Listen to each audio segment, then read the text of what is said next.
Hello everyone. आवाज़ आ रही है सभी को मेरी? 2-4 मिनट वेट कर रहे हैं, स्टूडेंट्स ज्वाइन कर ले फिर हम लोग स्टार्ट करेंगे। ओके।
हम लोग 2-4 मिनट और वेट कर रहे हैं, स्टूडेंट्स ज्वाइन कर लें फिर हम लोग स्टार्ट कर रहे हैं। Okay.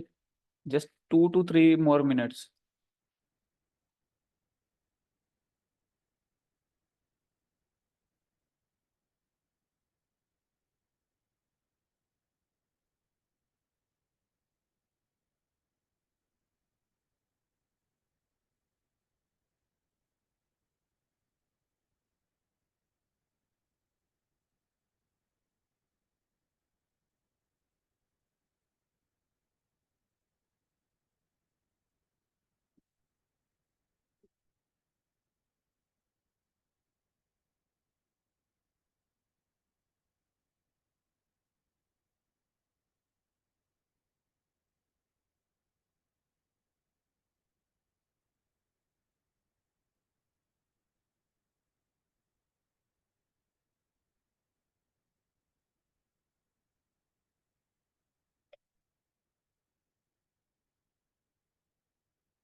Just 2 to 3 more minutes और हम लोग स्टार्ट करते हैं। एक बार स्टूडेंट सभी ज्वाइन कर लें। ओके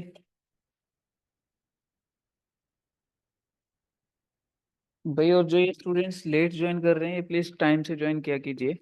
ठीक है, जस्ट हम लोग अभी स्टार्ट कर रहे हैं, 2 या 3 मिनट और।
आवाज आ रही है सभी को?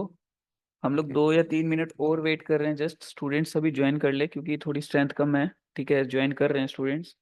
कुछ को इशू आ रहा है, टेक्निकल इशू जिस जो ज्वाइन करने में। ठीक है, तो हम लोग अभी स्टार्ट कर रहे हैं जैसे स्टूडेंट की स्ट्रेंथ बढ़ती है। ओके।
चलिए भाई, स्टार्ट करें फिर हम लोग।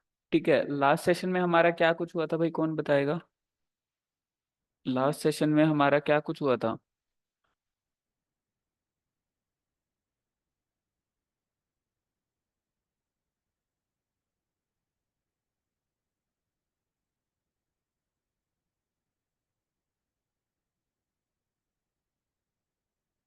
ओके, सो लास्ट सेशन में हम लोग जो है बात कर रहे थे, so what is considered as good content. ठीक है, मतलब अच्छा कंटेंट हम लोग किसको बोलते हैं?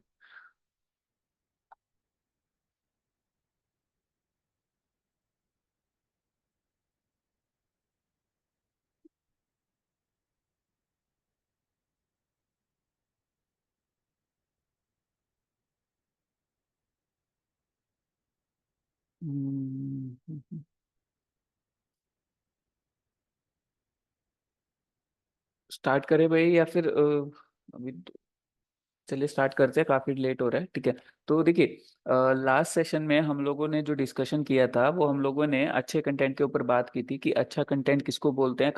कुछ एल्गोरिथम्स भी पढ़े थे जो अभी रिसेंटली सर्च इंजन ने लॉन्च किए हैं, राइट।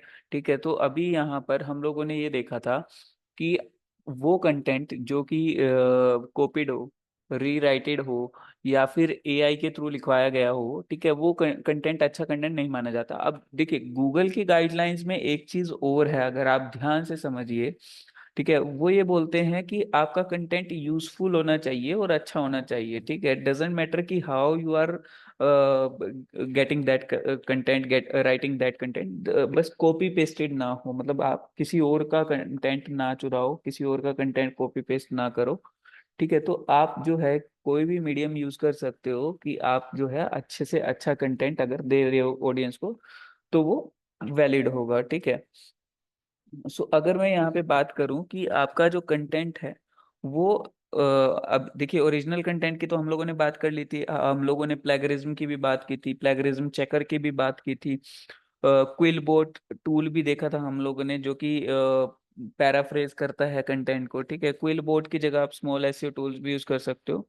ठीक है, सो देखिए, स्मॉल एसईओ टूल्स रीराइटर, एक सेकेंड, री राइटर। ठीक है, तो आप जो है article rewriter, fast, free and accurate rewriter tool. ठीक है, तो यहाँ पर आप जाओगे तो आप कंटेंट को रीराइट भी कर सकते हो। क्लियर? ठीक है, तो यहाँ पर आप जो है कंटेंट पेस्ट करोगे और ये आपको जो है रीराइट करके यानी कि रिफ्रेश करके दे देगा। रिफ्रेश जैसे हम लोगों ने उसमें किया था, आपको याद हो, अ, हम लोगों ने जो है रीराइट जो है क्विल बोर्ड के थ्रू किया था, उसको रीराइटिंग ही बोलते हैं, या फिर पैराफ्रेजिंग, रीफ्रेजिंग, जो मर्जी आप यूज कर सकते हो वर्ड उसके लिए। ठीक है,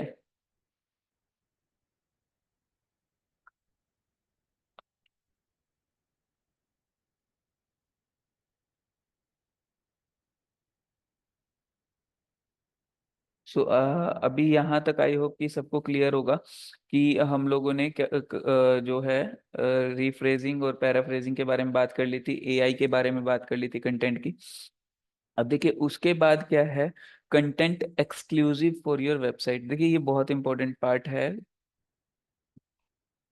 कि जो कंटेंट आप लिख रहे हो, ठीक है, मान लीजिए आपके पास चाहे 15 वेबसाइट है, चाहे 50 वेबसाइट है, चाहे सिंगल वेबसाइट है। ठीक है, आपने जो कंटेंट अपनी एक वेबसाइट के लिए लिखा है और एक वेबसाइट पे पब्लिश किया है, आप उस कंटेंट को किसी और वेबसाइट पे नहीं लिखोगे, ना ही पब्लिश करोगे। ठीक है, तो मतलब आप, अब अगर आप ऐसा करते हो तो प्रॉब्लम क्या आती है। देखिए, कॉपीराइटेड कंटेंट अलाउड नहीं है। इन केस अगर आप किसी का कॉपीराइटेड कंटेंट यूज कर रहे हो या कोई आपका कॉपीराइटेड कंटेंट यूज कर रहा है, so you can complain for against that particular person और कंटेंट या टॉपिक। ठीक है, वो अब यहाँ पर डीएमसीए जो है सामने आता है, डीएमसीए। डीएमसीए का मतलब क्या है, डिजिटल मिलेनियम कॉपीराइट एक्ट। ठीक है, मतलब डीएमसीए की वेबसाइट पे जाके आप अपना जो है वो कर सकते हो। मान लीजिए कोई आपका कंटेंट कॉपी करके यूज कर रहा है, तो आप उसकी कंप्लेंट कर सकते हो, कंप्लेंट फाइल कर सकते हो। ठीक है, the Digital Millennium Copyright Act is a 1998 United States copyright law that implements two 1996 treaties of the World Intellectual Property Organization. ठीक है, इंटेलेक्चुअल प्रॉपर्टी वही होता है कि आपके माइंड की जो प्रॉपर्टी होती है, जो आपने बनाई होती है। मान लीजिए आपने कोई सॉन्ग बनाया, आपने कोई वीडियो बनाई, ठीक है, whatever you are creating. ठीक है, so it criminalises production and dissemination of technology devices or services intended to circumvent measures that control access to copyrighted works। मतलब कि अगर कोई आपका काम चोरी कर लेता है या आप उससे पैसा कमा रहा है या फिर कहीं पे ये वो यूज कर रहा है, ठीक है, तो आप उसके अगेंस्ट जो है कंप्लेंट कर सकते हो डीएमसीए की वेबसाइट के ऊपर। ठीक है, डीएमसीए की वेबसाइट जो है इसका फुल फॉर्म याद रखिएगा, डिजिटल मिलेनियम कॉपीराइट एक्ट। ठीक है, ये देखिए ये वेबसाइट है। ठीक है, DMCA, has your content been stolen, video, photo, graphic, text published online without your permission. ठीक है, वी कैन हेल्प। ठीक है, लर्न मोर। अगर हम लोग यहाँ पे देखें तो किस तरह से content stolen, take it off the web, मतलब नेट से गायब करवाना है। ठीक है, विद dmca.com।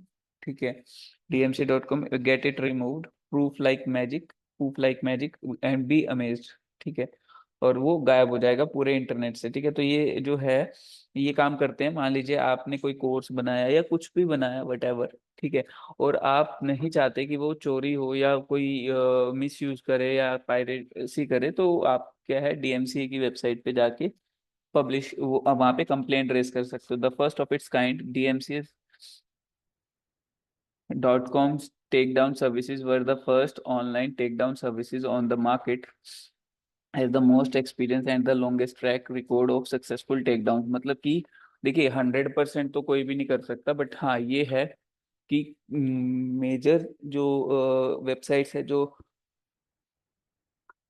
हर एक पर्सन एक्सेस कर सकता है उन वेबसाइट पे से, ठीक है, ताकि मतलब आपका जो कंटेंट है वो आपका मिसयूज ना हो, या फिर आप जिससे पैसा कमाने की सोच रहे हो कोई और उससे पैसा ना कमाए। तो ये सारी चीजें आप जो है कर सकते हो डीएमसीए के थ्रू।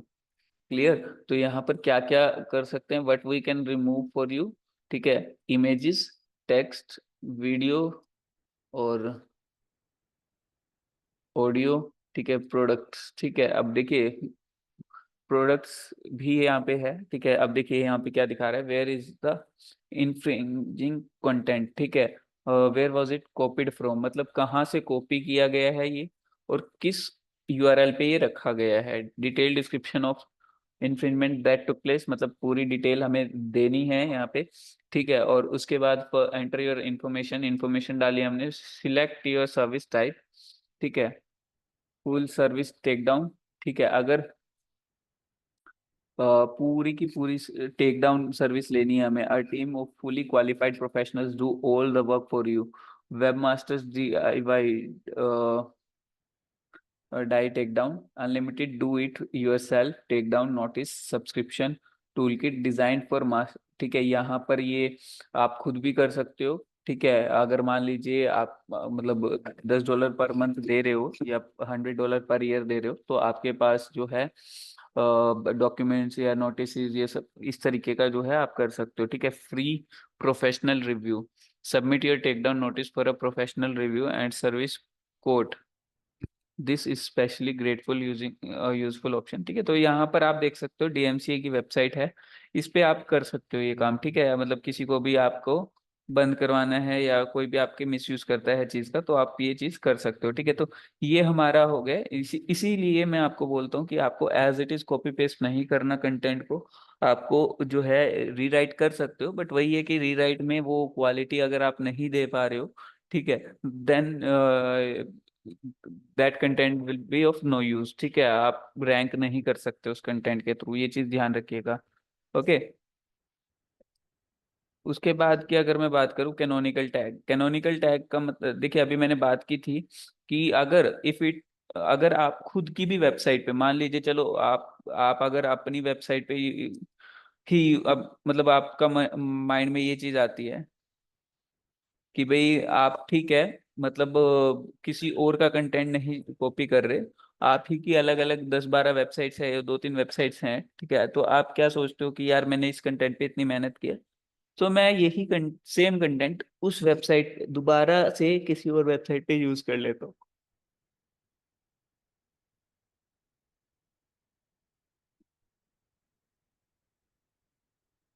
या फिर आपके माइंड में आता है कि ठीक है सेम वेबसाइट पे ना सही, एटलीस्ट सेम पेजेस पे तो मैं यूज कर ही सकता हूँ। एक सेकंड रुकिएगा भाई।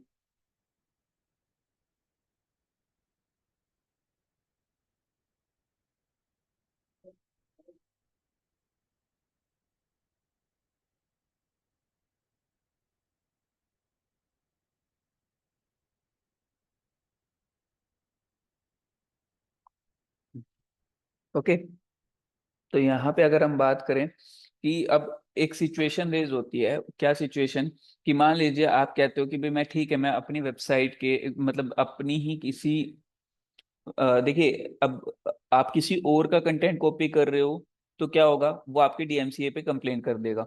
बट आपने मेहनत करके अपना कंटेंट अपनी ही एक वेबसाइट पे पब्लिश किया, ठीक है, आपको हो सकता है ऐसी नीड पड़ जाए या आपको फील हो कि भाई मैं यही सेम कंटेंट अपनी ही किसी वेबसाइट पे पब्लिश करना चाहता हूँ दोबारा से।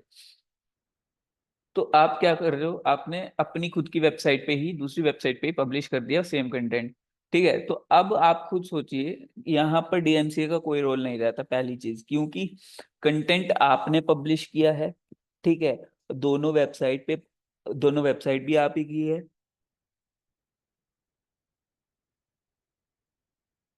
तो अब यहाँ पर जब दोनों वेबसाइट्स आप लोगों की ही है खुद की, ठीक है, तो उस केस में होगा क्या। देखिए, अब यहाँ पर डीएमसीए का कोई रोल नहीं है, मानता हूँ, ठीक है, आपके ऊपर कॉपीराइट क्लेम करने वाला कोई पर्सन नहीं है, बट गूगल को नहीं पता कि ये दोनों सेम वेबसाइट है। ठीक है, डीएमसीए एक वेबसाइट ओनर या फिर कंटेंट ओनर कंप्लेन करता है डीएमसीए के ऊपर, बट गूगल भी तो देख रहा है, गूगल भी तो ये चीज नोटिस कर रहा है कि ये एक वेबसाइट ये है जिसने कंटेंट पब्लिश किया है, उसी का सेम कंटेंट दूसरी वेबसाइट पे भी है। ठीक है, तो गूगल तो ये सब चीजें देख रहे हैं ना। ठीक है, और हम लोगों का अब गूगल के ऊपर तो गलत इम्पैक्ट पड़ रहा है ना, गूगल को नहीं पता कि ये दोनों वेबसाइट एक ही बंदे की है। ठीक है, तो देखिए अब यहाँ पर ये, या फिर अब देखिए गूगल की पॉलिसी तो ये भी बोलती है कि आप सेम कंटेंट अपनी खुद की वेबसाइट पे दोबारा भी पब्लिश नहीं कर सकते। ठीक है ना, मतलब एक और पेज पे पब्लिश नहीं किया जा सकता। ठीक है, तो अब इस केस में क्या किया जाए फिर। ठीक है, जब आप पब्लिश ही नहीं कर सकते, देखिए ऐसा नहीं है कि पब्लिश नहीं कर सकते, ठीक है, आप पब्लिश कर सकते हो। अब कई बार नीड पड़ती है कि हाँ आपको पब्लिश करना भी पड़ता है। तो अब इसके देखिए, अगर आप सेम कंटेंट को अपनी ही वेबसाइट पे दो पेजेस पे या तीन पेजेस पे पब्लिश कर रहे हो, तो वहां पर कैनोनिकलाइजेशन की सिचुएशन क्रिएट होती है। इस सिचुएशन को कैनोनिकलाइजेशन बोला जाता है।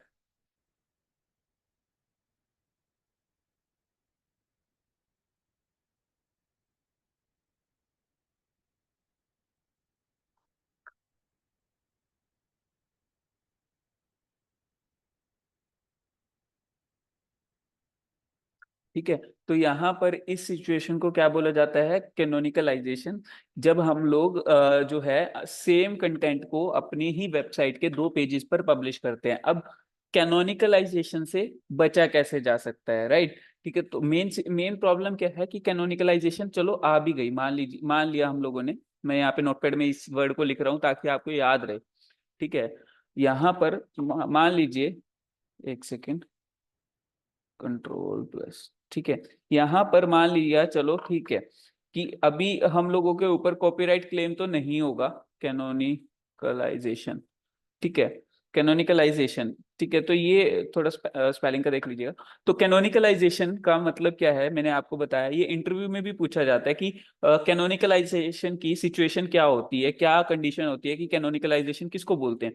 तो देखिए, कैनोनिकलाइजेशन का सिंपल सा मतलब ये है कि जब आप ही का कंटेंट, मतलब आप खुद का कंटेंट या फिर आपने जो कंटेंट अपनी वेबसाइट पे या किसी एक वेब पेज पर पब्लिश किया हुआ है, ठीक है, तो उस केस में वही सेम कंटेंट अगर इंटरनेट पे कहीं और भी है, ठीक है, आप ही की खुद की किसी और वेबसाइट पे है, आप ही की सेम वेबसाइट पे कहीं और कंटेंट वही रखा हुआ है, ठीक है, तो उस सिचुएशन को हम लोग कैनोनिकलाइजेशन बोलते हैं। ठीक है, अब देखिए, हम लोगों को क्या कैनोनिकलाइजेशन की जरूरत भी पड़ती है, मतलब हम जानबूझ के भी कैनोनिकलाइजेशन करना चाहेंगे।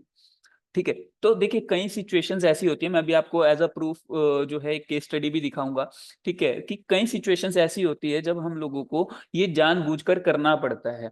देखिए, अब मान लीजिए, अगर मैं यहाँ पर एक आपको एक छोटा सा एग्जांपल दे रहा हूँ कि मान लीजिए मेरा कीवर्ड है, मान लीजिए डिजिटल मार्केटिंग एजेंसी, ये मेरा सीड कीवर्ड है, मार्केटिंग एजेंसी, राइट। ठीक है, मान लीजिए कल को आपने भी एजेंसी ओपन कर ली, मान लीजिए यहाँ से सीखने के बाद डिजिटल मार्केटिंग की। ठीक है, सो यहाँ पर डिजिटल मार्केटिंग एजेंसी आपने एक कीवर्ड रखा, सीड कीवर्ड बना लिया इसको। अब सीड कीवर्ड के बाद हम इसमें दो या तीन लोकेशनल कीवर्ड्स देख रहे हैं। ठीक है, यहाँ पर हम लोगों ने पहला कीवर्ड देखा इन करनाल। ठीक है, तो ये पहला लोकेशनल कीवर्ड हो गया। उसके बाद सेकंड लोकेशनल कीवर्ड हो गया, मान लीजिए digital marketing agency in Panipat. ठीक है, क्योंकि आसपास ही हैं ये एरियाज। ठीक है, अब एजेंसी बिजनेस से अपनी सर्विसेज तो प्रोवाइड कर ही सकते हैं हम लोग एटलीस्ट। ठीक है, तो यहाँ पर अब आप अगर ध्यान से देखें, अब कंटेंट जब आप इस टॉपिक पे लिखोगे, ठीक है, तो वो सेम कंटेंट आप यहां पर भी लिख सकते हो। रीजन क्या है कि जब सेम ही कीवर्ड है, digital marketing agency in Karnal and digital marketing agency in Panipat, almost almost same keywords है, just there is a small minor difference of location. ठीक है, सो यहाँ पर जब हम लोग लोकेशनल बेस हम लोग कीवर्ड्स देख रहे हैं, तो काफी सारे टाइम मतलब कीवर्ड्स ऐसे होंगे जहां पर हमारा जो है सिर्फ लोकेशन का फर्क होगा। फॉर एग्जाम्पल, ये हमने एक कीवर्ड लिया है, अभी मान लीजिए मैं दूसरा एक कीवर्ड ले लेता हूँ, मान लीजिए फॉर एग्जाम्पल हम लोग ले लेते हैं डिजिटल, मान लीजिए डिजिटल मार्केटिंग इंस्टीट्यूट, इंस्टीट्यूट इन करनाल। ठीक है, ये एक कीवर्ड हो गया, और एक कीवर्ड ये हो गया। ठीक है, एक कीवर्ड हो गया ये पानीपत। तो ये एक तरीके से देखा जाए, ये दोनों कीवर्ड्स सेम है। ठीक है, यहां पर हम लोग कुरुक्षेत्र भी कर सकते हैं। ठीक है, आसपास के एरिया ही हैं कुरुक्षेत्र। ठीक है, हम लोग आसपास के विलेजेस को भी टारगेट कर सकते हैं, हम लोग आसपास के, देखिए काफी सारी जो चीजें हैं यहाँ पे हम लोग सेम तरीके से कवर अप कर रहे हैं। ठीक है, सेम कीवर्ड्स हैं हमारे यहाँ पे। ठीक है, अब मैं आपको ये लाइव भी दिखाऊंगा अभी। ठीक है, अभी बस टॉपिक समझिए कि मैं क्या बताना चाह रहा हूँ। तो देखिए यहाँ पर जब आप डिजिटल मार्केटिंग इंस्टीट्यूट इन करनाल का एक पेज बनाओगे अपनी वेबसाइट के ऊपर, ठीक है, अब आप क्या चाहते हो कि भाई वहां पर जो करनाल के लिए सर्च कर रहा है उसको करनाल वाला पेज मिले, तो ऑब्वियस सी बात है उस कीवर्ड इस कीवर्ड को टारगेट करके आप एक अच्छा सा कंटेंट लिखोगे। राइट, ठीक है, तो जब आप कंटेंट लिखोगे तो क्या होगा? ठीक है, अब मान लीजिए कंटेंट आपने लिखा, उसके बाद अब आपको समझ आया कि चलो ठीक है, करनाल का हमारा रैंक हो रहा है, तो पानीपत का भी अब कर लेते हैं हम लोग। ठीक है, सो पानीपत का जब आप करने लगोगे तो क्या आप उसके लिए अलग से कंटेंट लिखोगे? कंटेंट सेम रहेगा। ठीक है, ये ध्यान रखिएगा, कंटेंट सेम रहेगा। ठीक है, जस्ट डिफरेंस क्या आएगा आपका कि वहां पर जहां करनाल आ रहा है वहां पर पानीपत लिखा जाएगा, वहां पर कुरुक्षेत्र लिखा जाएगा। ठीक है, मैं अभी आपको दिखाता हूँ। ठीक है, ये ऐसा नहीं है कि हम लोग ही यूज करेंगे, कैनोनिकलाइजेशन को इंटेंशनली भी यूज किया जाता है। हालांकि गूगल अलाउड नहीं करता इस चीज को कि हम लोग जो है सेम कंटेंट अपने ही किसी वेब पेज पे पब्लिश करे, आप या अपने ही किसी वेबसाइट पे पब्लिश करे, या कोई और वेबसाइट पे पब्लिश कर रहा है। ठीक है, कोई और वेबसाइट पे पब्लिश कर रहा है, तो हम उसको डीएमसीए की वेबसाइट के थ्रू कंप्लेंट उसकी कर सकते हैं। डीएमसीए, ये याद रखिएगा, डीएमसीए के थ्रू कंप्लेंट कर सकते हैं। बट अगर हम लोग यहाँ पर बात करें कि चलिए ठीक है, डीएमसी अब हमारी ही खुद की वेबसाइट है, हमारा ही खुद का दूसरा वेब पेज है। ठीक है, जैसे ये बताया मैंने, ये एक ही वेबसाइट पे 3 पेजेस बन जाएंगे। ठीक है, अब हो सकता है यही सेम कंटेंट मैं अपनी दूसरी वेबसाइट पे भी डालना चाहता हूँ। ठीक है, तो अब यहाँ पर अगर हम ध्यान से देखें तो हम लोग इस केस में पहली चीज कंप्लेंट नहीं कर सकते। ठीक है, अब हम लोगों की कुछ ना कुछ इंटेंशन रही होगी तभी हम लोग ऐसा काम कर रहे हैं, मतलब अपने ही वेबसाइट के से अलग अलग पेजेस पर सेम कंटेंट पब्लिश कर रहे हैं। तो इस सिचुएशन को कैनोनिकलाइजेशन बोला जाता है, जब इंटरनेट पे आपका सेम कंटेंट अलग अलग जगह पर मिलता है, रिटर्न कंटेंट। ठीक है, तो यहाँ पर अब कैनोनिकलाइजेशन कई बार हम खुद इंटेंशनली भी करते हैं, ये चीज मैंने बता दिया आपको। ठीक है, अब हम लोग देखते हैं कि इसको ओवरकम कैसे करना है कि गूगल हमें गलत ना समझे, या कोई भी सर्च इंजन है वो हमें गलत ना समझे, तो उस केस में हम लोग करते क्या है। ठीक है, बट उससे पहले मैं आपको ये चीज लाइव दिखा देता हूँ प्रैक्टिकली, कि एक प्रॉपर इंस्टीट्यूट की वेबसाइट है, पानीपत का एक इंस्टीट्यूट है, मैं वो ओपन करके दिखाता हूँ। काफी बार मैं केस स्टडी में वो यूज करता हूँ। ठीक है, तो मैं वो आपको दिखा देता हूँ। ठीक है, तो यहाँ पर अभी मान लीजिए digitalsame.com। ठीक है, digitalsame.com ये वेबसाइट है। ठीक है, अब इस वेबसाइट पे अगर मैं बात करूं, ठीक है, तो ये आपको यहाँ पर आवर लोकेशंस में दिल्ली, मुंबई, ठीक है, चंडीगढ़, गुड़गांव, बैंगलोर, ठीक है, हरियाणा, उत्तराखंड, ये अलग अलग इन्होंने लोकेशंस बेस्ड पेजेस बना रखे हैं। ठीक है, अब मान लीजिए दिल्ली में जाऊं मैं, तो यहाँ पर लिखा हुआ है digital marketing services in Delhi. ठीक है, चलिए ये ओपन कर लिया। मुंबई में जाता हूँ तो same page, digital marketing services in Mumbai. ठीक है, ये भी ओपन कर लिया। अब ओपन करने के बाद अगर हम लोग अब यहाँ पर कंटेंट देखेंगे, देखिए मैं इसको एक काम करता हूँ, इस तरीके से कर देता हूँ। एक सेकेंड। ठीक है। अब अगर मैं यहाँ पर ध्यान से देखूं तो डिजिटल मार्केटिंग समय, ठीक है, डिजिटल समय, हाई डिजिटल, ठीक है, तो सब कुछ सेम चलेगा। देखिए यहाँ पर दोनों में सेम चल रहा है, ठीक है, ये देखिए इमेजेस वगैरह सब कुछ सेम चल रहा है, ठीक है।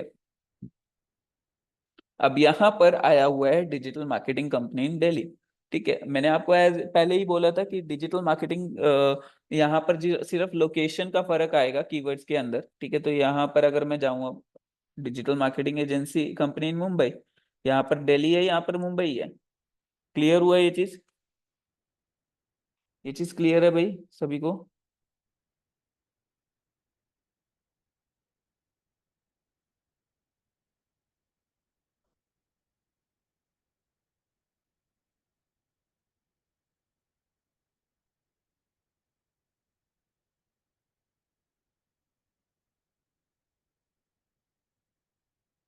तो यहाँ पर अभी अगर हम लोग बात करें कि जो डिजिटल मार्केटिंग कंपनी इन मुंबई है, देखिए ये पूरा पेज एक जैसा होगा। अगर मैं बात करूँ, ये पूरा पेज एक जैसा होगा, ठीक है।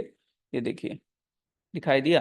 ये पूरा का पूरा एक जैसा ही दिखाई दे रहा है, ठीक है। यहाँ पर इवन ये चीजें भी एक जैसी ही मिलेगी आपको, ठीक है। ये देखिए, दिखाई दिया?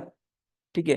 तो यहाँ पर सब कुछ एक जैसा ही है, ठीक है। तो अब ये चीज समझिए कि अब ये हम लोगों के पास जो है मल्टीपल पेजेस हैं और सेम कंटेंट है उन सब पेजेस पर, ठीक है। यहाँ पर एक पेज नहीं है, बल्कि अगर मैं बात करूँ लोकेशन बेस्ड, मतलब एक दो तीन चार पाँच छः सात, सात पेजेस इनके बिल्कुल सेम है, डिट्टो। बस सिर्फ और सिर्फ कम लोकेशन का डिफरेंस है, ठीक है।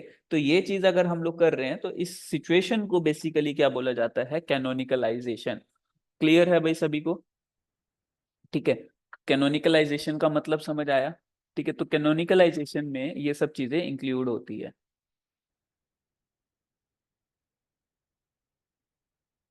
क्लियर?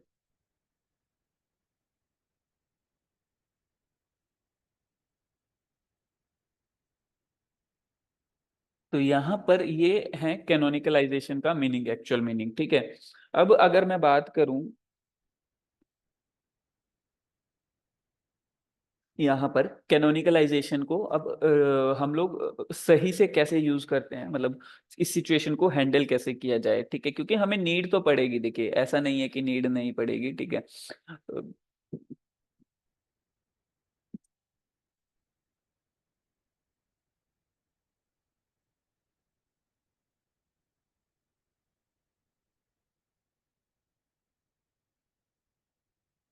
ओके, तो यहाँ पर आप लोग ये चीज कंसिडर करके चलिए कि आपको नीड तो पड़ेगी ही पड़ेगी इन सब चीजों की, ठीक है। बट जो अब मेजर जो चीज है कि कैसे हम लोग इस चीज को हैंडल करें, ठीक है। ये चीज हैंडल कैसे करनी है ये जरूरी है, ठीक है, कैनोनिकलाइजेशन को। अब यहाँ पर देखिए कैनोनिकलाइजेशन को हम लोग कैसे हैंडल करेंगे। अगर हम लोगों के पास ये इस तरीके का हम लोग काम कर रहे हैं, ठीक है। अ, अच्छा, एक चीज और, दो टर्म्स आती हैं, एक कैनोनिकलाइजेशन और एक कैनिबलाइजेशन, ठीक है। सो मैं आपको दिखा देता हूँ। कैनिबलाइजेशन,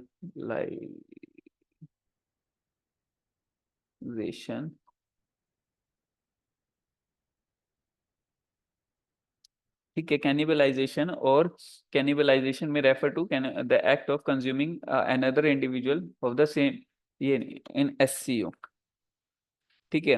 अब कैनिबलाइजेशन का मतलब क्या है? Keyword cannibalisation is an SCO issue that occurs when multiple pages on a site target the same keyword. मतलब कि जब आपकी वेबसाइट के मल्टीपल पेजेस जो हैं सेम कीवर्ड पे टारगेटेड हो या सेम कीवर्ड पर रैंक, सेम पर्पस प्रोवाइड कर रहे हूँ से, मतलब अलग अलग पेजेस, ठीक है। और एंड इन डूइंग सो, मतलब इस तरीके का काम करने के चक्कर में, मतलब जो आपके मल्टीपल पेजेस हैं और वो सेम जो है कीवर्ड को टारगेट कर रहे हैं, ठीक है। सो इससे क्या होता है कि आपकी सर्च इंजन रैंकिंग्स को हार्मफुल इफेक्ट पड़ता है, ये चीज ध्यान रखिएगा। ठीक है, this is because the search engine can't determine which page is the most relevant result for associated queries, मतलब कौन सा जो है सबसे बेस्ट रिजल्ट है, ये चीज आपके आपको नहीं होगा माइंड में बिल्कुल। क्लियर? तो ये दोनों टर्म्स याद रखेंगे, कैनिबलाइजेशन और कैनोनिकलाइजेशन। ठीक है।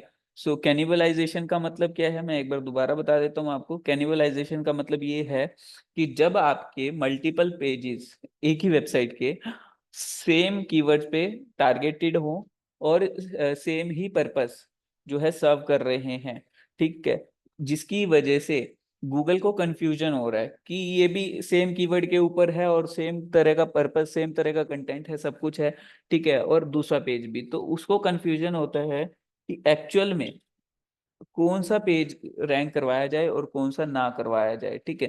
तो इस तरीके की जो एक्टिविटी है वो बेसिकली हार्मफुल इफेक्ट डालती है आपकी वेबसाइट के ऊपर। ठीक है, अब इसको फिक्स कैसे किया जा सकता है? SEO keyword cannibalisation can happen when you publish similar pieces of content over time, publish a new version of a page without redirecting the old one. देखिए,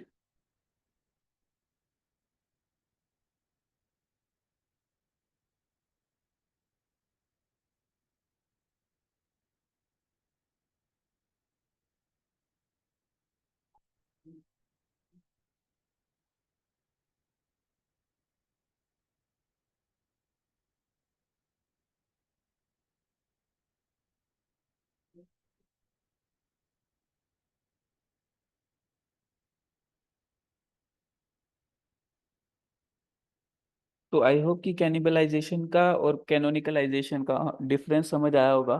ठीक है, और ये समझ आया होगा कि कैनिबलाइजेशन क्या चीज होती है और कैनोनिकलाइजेशन का मतलब एक्चुअल में क्या होता है। ठीक है। तो कैनोनिकलाइजेशन को हम लोग और ज्यादा अभी डीपली पढ़ेंगे नेक्स्ट सेशन में, जहां पर हम ये समझेंगे कि कैनोनिकलाइजेशन वाली जो सिचुएशन है उसको हैंडल कैसे किया जाए। ओके। यहाँ तक में किसी का कोई भी डाउट है अभी तो वो पूछ सकता है। ठीक है, कुछ भी पूछना है या कुछ भी डाउट है किसी को भी तो पूछ लीजिए आप लोग।